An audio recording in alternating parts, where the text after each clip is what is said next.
You ready to go? Oh. Go ahead, Chip. Thank you. All right, good afternoon. I'm going to brief you today on the details as we know them on the officer-involved shooting that occurred on July 25th, 2024 in the 9600 block of Gulf Lakes Trail. This is the fourth officer-involved shooting involving a Dallas police officer this year. On July 25th, 2024, at about 1:20 p.m., Dallas Police North Central Crime Response Team members received a notification of a stolen vehicle from a flock license plate reader in the area. The GMC pickup had been stolen out of the city of Frisco on July 24th, 2024. The preliminary investigation determined covert officers found the stolen red pickup GMC pickup truck back into a parking space inside an apartment complex at 9600 Gulf Lakes Trail. Covert CRT officers called for uniformed officers to assist them at the scene. Dallas Police North Central Patrol uniformed officers responded, and officers Steed and Gully positioned a fully marked Dallas Police Dodge Charger to the left front side of the stolen vehicle. And officers Marks and Etheridge positioned a fully marked Dallas Police Chevy Tahoe to the right front of the truck, which was occupied by 4 suspects. The driver, identified as 21-year-old Damon Price, intentionally accelerated, driving onto the hood of the squad car and hitting the left driver's side of the Tahoe. The vehicle rolled backwards off the Charger and stopped. Suspect Price, 19-year-old DeMonte Moore, and an unknown black male suspect all got out of the truck, with Price and the unknown suspect running from the scene. 17-year-old Eric Lampkin Scarborough, who was masked, also got out of the truck with a handgun with an extended magazine in his hand. Officer Travis Marks was in the driver's seat of the marked Tahoe and seen Lampkin Scarborough as an imminent threat, armed with a handgun, fired his department-issued weapon, hitting the suspect. Lampkin Scarborough continued running south through the parking lot with the gun still in his hand when he was encountered by Officer Steed and Gully. Officer Steed fired his service weapon at Lampkin, but did not strike him. Lampkin Scarborough was taken into custody on the west side of the apartment complex, and officers administered first aid before he was taken to a local hospital for treatment and was last listed in stable condition. Price was also taken into custody within the apartment complex and taken to a local hospital after complaining of chest pain. Suspect Moore was taken into custody near the stolen truck and transported to police headquarters on an outstanding warrant for capital murder for a double homicide on Dixon Avenue in March of 2024. The fourth unknown suspect ran from the apartment complex on foot. No officers were injured. 4 suspect weapons were recovered from the scene. 2 fell from the stolen vehicle. 1 was found in the path where Lampkin Scarborough ran from the scene, and a 4th was found inside the stolen truck during a search of the suspect vehicle. Moore has been charged with capital murder for the homicide on Dixon. Price has been charged with 2 counts of aggravated assault of public servant, evading detention on foot, and a probation violation for manufacture or delivery of the substance. Lampkin Scarborough will be charged with evading detention on foot and prohibited weapon, and more charges are possible. Detectives continue to work to identify the 4th male suspect who ran from the scene.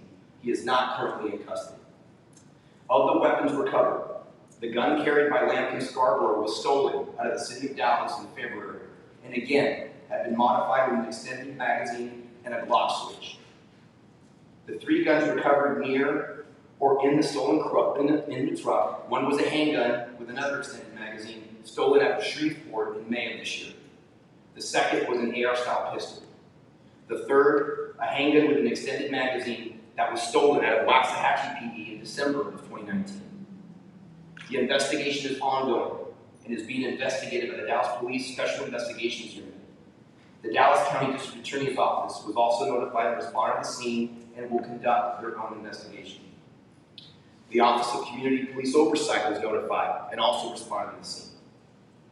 Now, before we play the body-worn camera and the video that we have, this incident is another example that no day, that no call is routine for our men and women. Our officers were doing proactive police work that day, working to recover a stolen vehicle and take the criminal element off our street. When they were intentionally rammed, encountered armed suspects, one with a capital murder warrant, illegal and stolen firearms. They then ran after suspects towards danger to take them into custody. Then, after locating an injured suspect, immediately started first aid, talking with the suspect to keep him alert, reassuring him that an ambulance was on the way. From surveillance and body cam footage, you will see the suspect's mask, dressed in black, and from the evidence recovered, heavily armed.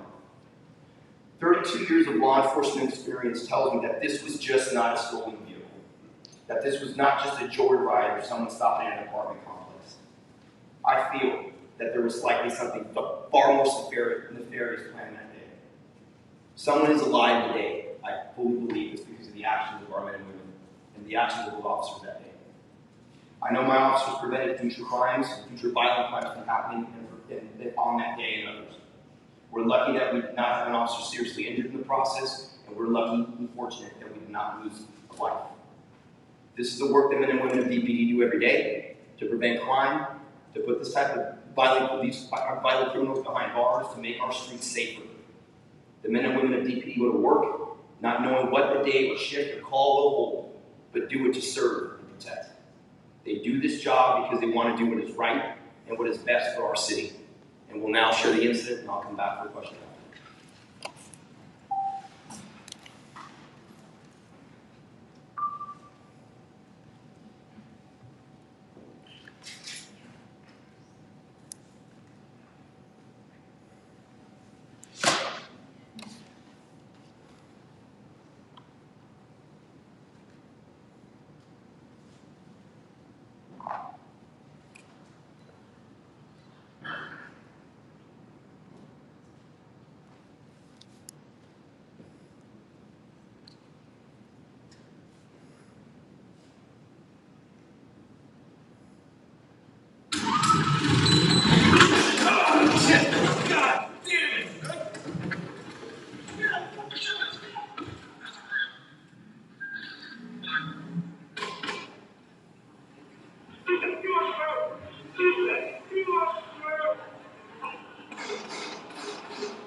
Don't you fucking move! Get off the ground now! What a good point! Where's Southwest Corner? He's on a white shirt! Well, get on the fucking ground! Face down! Don't you fucking move! He's behind the fences. Or he's behind the building near the fifth quarter. You fucking blind the pop! Hold on, you motherfucker!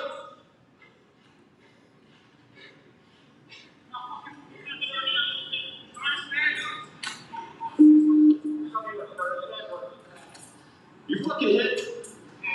God damn it. Go get it, that kid. Yeah. Where you hit at? Okay, hey. You have those coming? Yeah.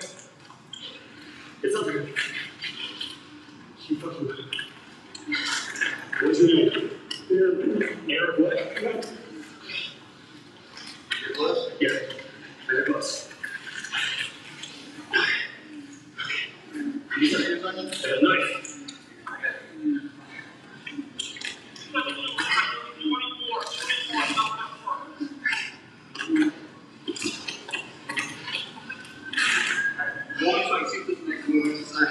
It's got one in the shoulder, one in the left lung area. Eric, what is your birthday?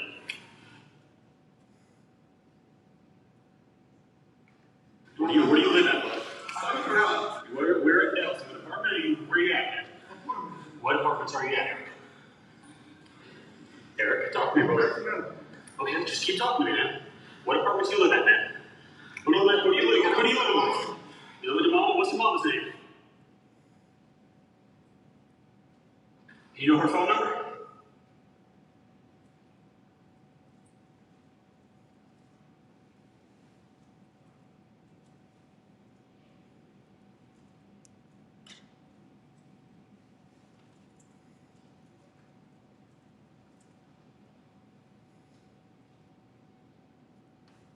Keep talking, man. Stay awake.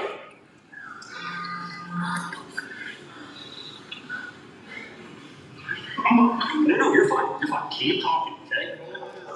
How old are you, brother? Pretty good. Is that to you? Okay. Hey, just keep on breathing, man. You'll be alright. Good jacket. Appreciate it. You'll be alright. Keep talking. Just hold that bandage. Get the bandage. I got the bandage on. Whenever you have to go, let me know so I can hide. I got those. Okay. Okay, go. Tom, see if you can go. Go.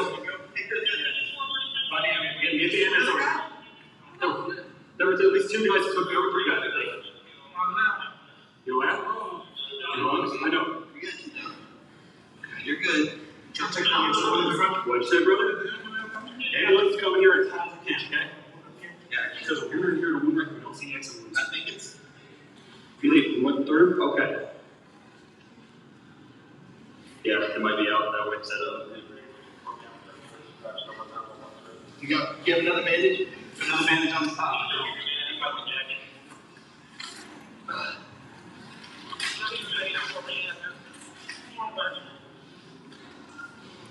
Just go. Let's go.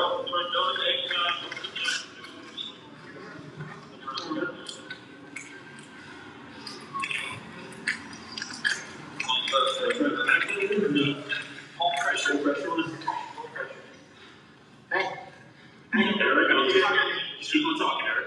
What's your name, Lampton? How do you spell that? Like L-A-M. E-K. I-N. Okay.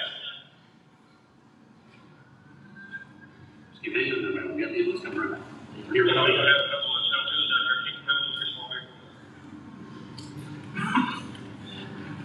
Yeah, give me a phone. Yeah, no, not. We don't want to. You're exactly where you need to be, man, alright? They're going to bring a stretcher back here as fast as they can, okay? Okay. You say you live in apartments. What apartments do you say you live in?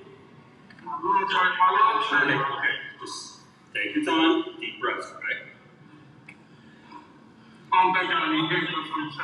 We don't have a choice on that one, brother. We do not have a choice right now.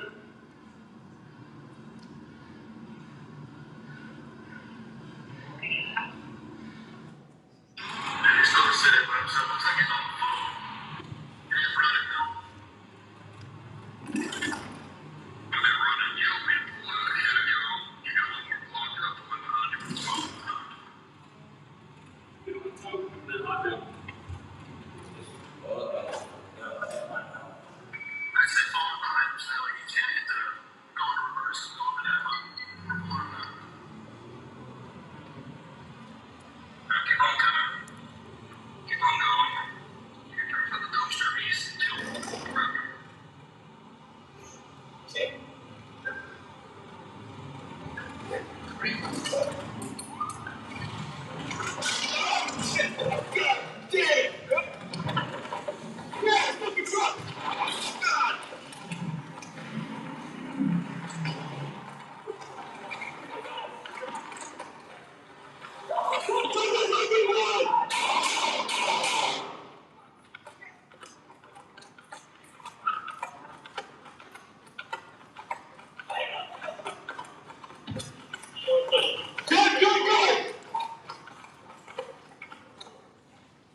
Blackmail!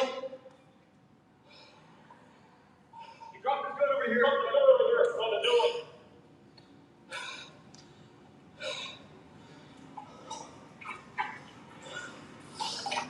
John, I'm east of the cell that we're in. Fuck. You guys okay? Yeah, he's still just sitting like so. Looks like he's on the phone.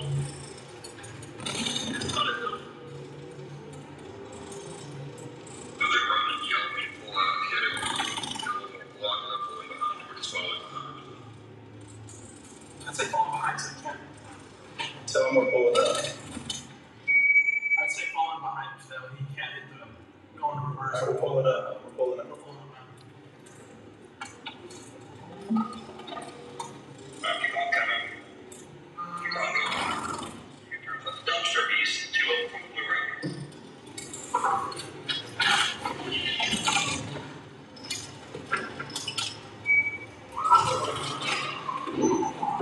Holy fuck, dude. They were on top. On top. They should have.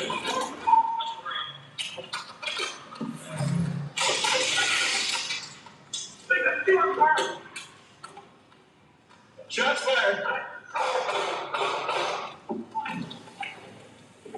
Shots fired. Shots fired. Shots fired. Stay on the fucking ground. Don't fucking move. Go to Kevin now. He's not the shooter. Go! Don't fucking move.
One thing I know, probably some of the last anyway. So Officer Marks fired 2 times. I believe struck the suspect twice in the upper body area. And Officer Steve fired 4 times and did not strike the suspect. And with that, I'll open it to questions.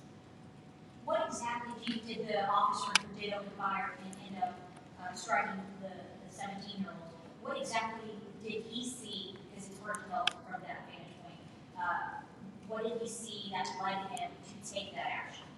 So he recognized that there were officers that were victims of aggravated assault from a vehicle ramming. He said then sees an individual running from the car, masked, with a pistol with an extended magazine, and felt that if he posed that individual, that suspect, posed a threat to fellow officers in the area, and as well as running into an apartment complex area, and that's why he felt justified in taking that shot.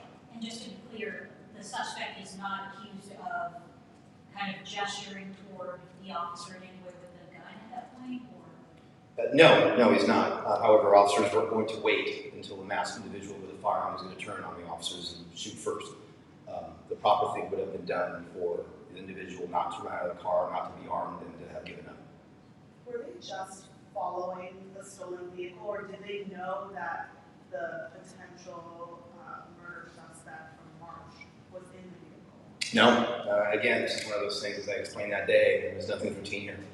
Obviously, it was a flock hit on a stolen vehicle. That's all they had. With our covert units that then found the vehicle in the area, identified who the vehicle was, and called in MARC units. And from what was a stolen vehicle off a flock hit, turns into 4 armed suspects, 3 out of 4 firearms being stolen, an individual with a capital murder charge, and masked individuals. As I made mention before, 32 years of law enforcement leads me to believe that there was something much more nefarious that was going to happen that day, and someone's life was saved because of the actions of these officers. Cuando se anunció el uso de estas cámaras, hubo resistencia como todo, ¿ok? Háblame de la importancia de estas cámaras en este caso para localizar a este vehículo y por qué son tan importantes y qué planes tienen para poder, si es posible, ampliar el programa. Muchas preguntas que tienes ahí. La tecnología que nosotros usamos es importante para nosotros. Teniendo estas cámaras para poder identificar cargos que han cometido, con los sospechosos que están manejando los carros que han cometido crímenes en la ciudad, es importante para nosotros. Pero con esta tecnología, cuando hay un carro que está robado o otro tipo de crimen, específicamente crimen violento, se puede meter información al sistema que tenemos.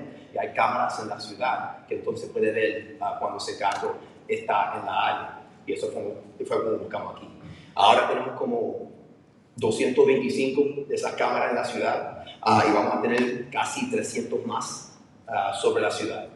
Es importante para nosotros también que los sospechosos sepan que estamos mirando, que estamos usando todo lo que tenemos nosotros para poder mantener la seguridad de nuestra ciudad.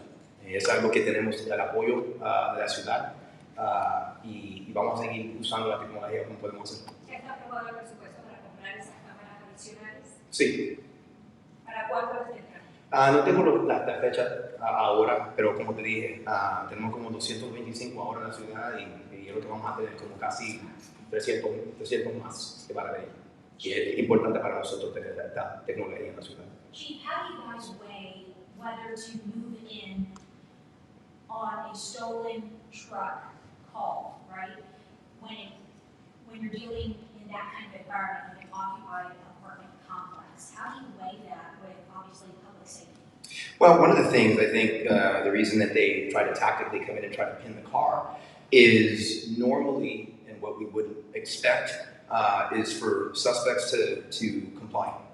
And so what the officers don't want to do is get into a vehicle pursuit, have that vehicle flee.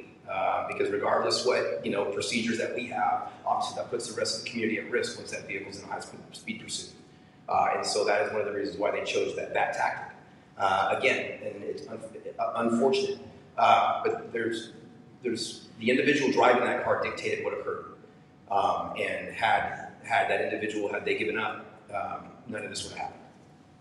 I know you said this was not just a stolen vehicle. Reading the affidavit, it said I think someone from your gang unit was able to identify at least one of the suspects. Can you say, are all these suspects gang members, or can you speak to a bigger picture of what were they part of when you say it was more than just stolen? We're working on, that's a separate part of the investigation for us to do the follow-up and to see.